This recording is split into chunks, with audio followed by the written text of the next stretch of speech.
కేంద్రం ప్రవేశపెట్టిన వార్షిక బడ్జెట్పై వైసీపీ ఎమ్మెల్సీ బొత్స సత్యనారాయణ అసహనం వ్యక్తం చేశారు. 16 ఎంపీలు ఉండి కూడా నిధులు పొందడంలో టీడీపీ విఫలమైంది అన్నారు. బీహార్కు లాభం చేకూర్చారు కానీ ఏపీకి మాత్రం ప్రాధాన్యత ఇవ్వలేదు అన్నారు. బడ్జెట్లో ఏపీకి కనీస కేటాయింపులు లేవని బొత్స మండిపడ్డారు. సంబంధించిన 14-19 మంది ఏం జరిగిందో మనం చూసాం.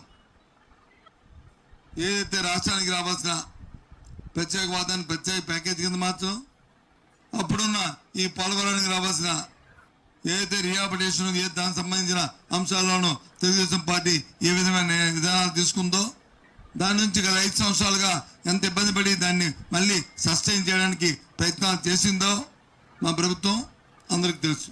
మళ్ళీ పునరావృతం అవుతుంది. దీని మీద పోలవరం మీద మళ్ళీ ఒకసారి, ఎందుకంటే దీనివల్ల ఎత్తు తగ్గించడం వల్ల ముఖ్యంగా మన ఉత్తరాంధ్ర ప్రాంతానికి, రోజుకమైన రాయలసీమ ప్రాంతానికి దీనివల్ల చాలా ఇబ్బందికర పరిస్థితులు రాబోతున్నాయి. దాని మీద మళ్ళీ ప్రత్యేకంగా ఒక చర్చ మీతో ఇంటరాక్షన్ అవుతాము. నేను బడ్జెట్లో 2-3 అంశాలు మనం ప్రధానంగా చూసాం. ముఖ్యంగా వైద్య రంగంలో అయితే సుమారు 75,000 మెడికల్ సీట్లని పెంచబోతున్నాం. దేశవ్యాప్తంగా కూడా ఇవ్వబోతున్నాం అనే విషయాన్ని మనం పొందుపరిచారు. మీ ద్వారా ఒకసారి ఆలోచించమని కోరుతున్నాం.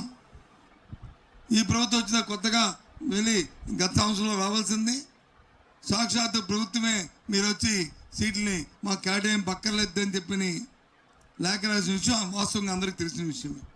పనులు ఎక్కడికక్కడ ఆపేశారు.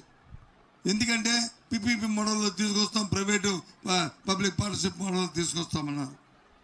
ఏమైంది? మరి మనకు రావాల్సిన, న్యాయబద్ధంగా రావాల్సిన ఆ సీట్లో మన పేద పిల్లలు చదువుకునే అవకాశం ఎక్కడుంది? ఏ రకంగా వస్తుంది? కాలేజీలు లేకపోతే. రాష్ట్ర ప్రధానికైనా ఒక్కసారి ఆలోచించమని కోరుతున్నాను.